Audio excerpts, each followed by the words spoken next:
Fala galera, beleza? Então, hoje vamos falar sobre revisões em carros que eram de trilha. Após comprar um carro usado, é comum levar para fazer uma primeira revisão antes de usá-lo. Mas cada carro também tem uma revisão específica além da revisão básica. E neste vídeo eu vou lhes apresentar algumas revisões mais necessárias, mais específicas para carros que eram de trilha. Então vamos lá, procedimento inicial. Comprou o carro? Eu sei que é difícil, mas não vai para a rua rodar ainda não. Vai fazer uma revisão básica antes, né? Aquela revisão básica que inclui troca do filtro de combustível, troca do filtro de ar, troca do filtro de óleo e o óleo do motor. Lembre-se sempre de verificar os freios, verificar o líquido de arrefecimento, verificar todas as correias e seus esticadores, trocar os óleos das caixas de marcha. Nesse caso, como é um carro 4x4 em geral, ele tem duas caixas de marcha. Tem a caixa de marcha principal e tem a caixa de marcha reduzida. E verificar também toda a parte elétrica. Esse é o basicão. Apesar dessa revisão básica abranger praticamente todo o carro e servir praticamente para quase todos os tipos de veículos, vamos dizer assim, faz-se necessário uma revisão a mais, né, para aqueles carros que eram usados apenas em trilhas para se divertir ali no final de semana, né? Você comprou esse carro e agora vai trazer ele para a estrada, principalmente para fazer um camper. Vazamentos. Carros de trilhas geralmente são carros grandes, robustos, pesados e principalmente, em sua grande maioria, carros antigos, né? Já que é para brincar, meter o bicho na lama, que seja um pouquinho mais velho, né? Essas características somadas a altas pressões de trabalhos, solavancos, raspadas, balanço, gera, obviamente, vazamentos. Para você ter uma melhor noção dos vazamentos, eu indico você fazer uma boa lavagem no motor. Assim você vai verificar melhor onde está vazando, vai tirar a sujeira das partes que estão furadas ou simplesmente vazando, que a sujeira está escondendo ali o vazamento. Você vai ter uma melhor noção do que fazer. A recomendação é verificar onde tem junções de peças, como bomba d'água, escapamentos, cabeçotes e por aí vai. Verifique se o óleo lubrificante está com água. Se tiver algum sinal de água, isso é um problema. Isso significa que a junta do cabeçote não está segurando direito. Então a água de refrigeração está indo toda para o óleo do motor.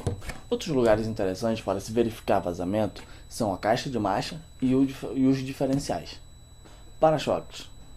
Uma forma de proteger o carro na entrada de lamaçais, né, em trilhas, é substituir o para-choque de fibra tradicional por um de metal, que é muito mais robusto, muito mais forte, né, muito mais resistente.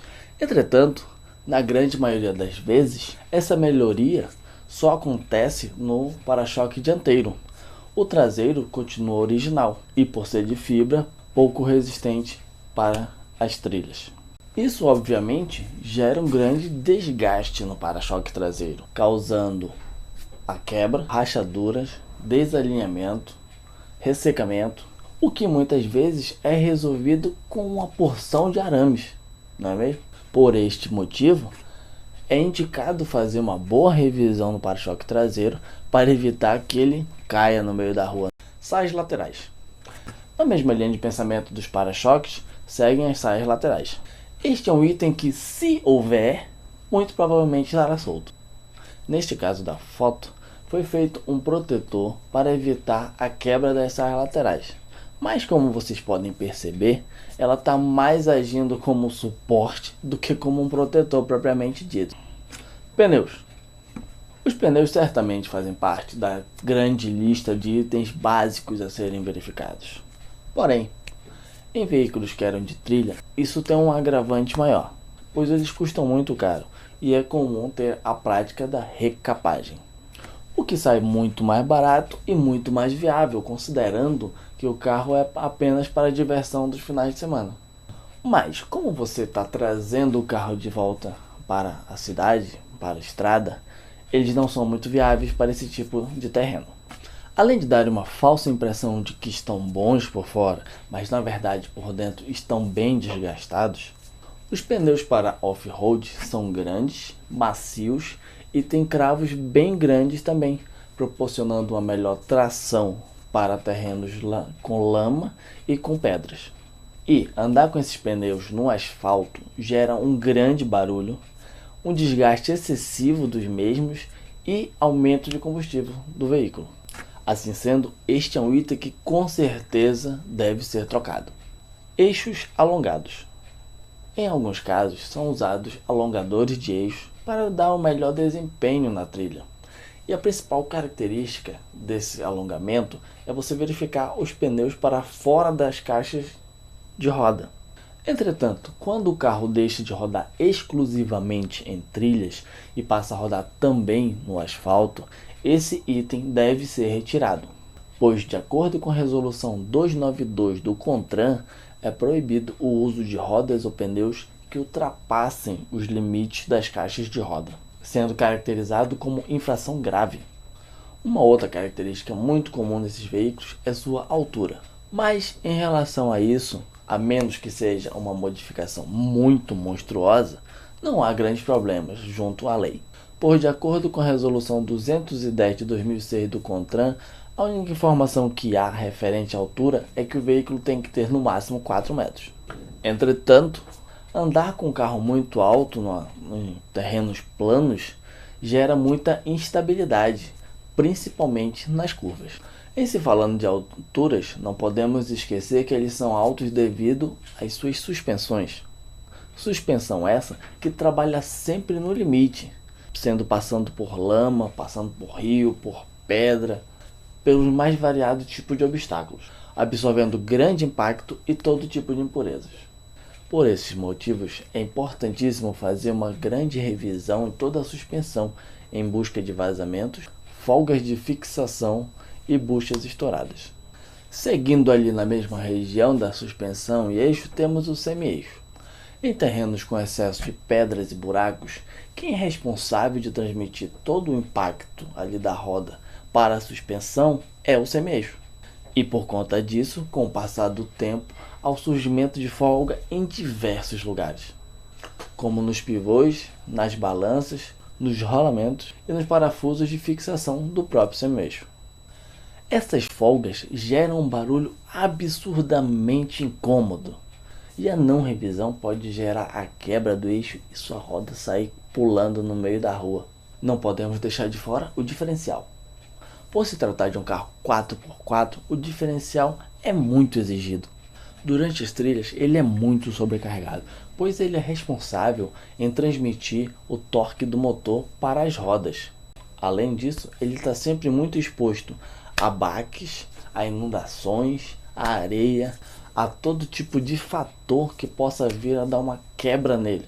Fatores estes que podem ser de causa de desgaste natural com o tempo, choques, bloqueio mal acionado, rolamentos avariados, lubrificante contaminado e principalmente acionamento incorreto da tração.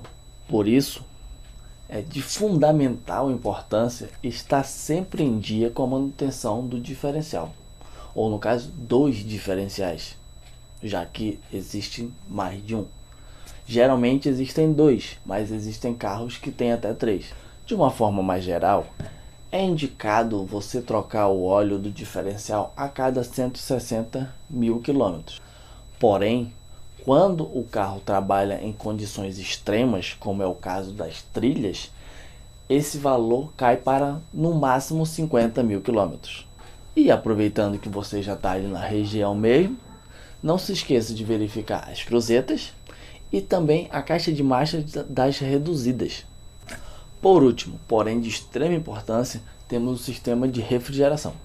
Este é um item que deve ser verificado logo na revisão básica, pois um simples vazamento pode até mesmo fundir o motor. Contudo, deve-se ter um cuidado maior com o sistema de refrigeração de carros que eram de trilha, pois ao fim da diversão, o carro volta completamente sujo de lama. E considerando que o carro é de uso exclusivo para este fim, com certeza não vai ter sempre uma lavagem completa e minuciosa, o que com toda certeza vai gerar acúmulo de barro em diversos lugares do motor. e do carro inteiro, o que ocasionará em acúmulo de barro por várias partes do sistema de refrigeração, como por exemplo a colmeia do radiador e, acredite se quiser, até mesmo dentro do próprio fluido de refrigeração, o que obviamente ocasionará um superaquecimento do motor.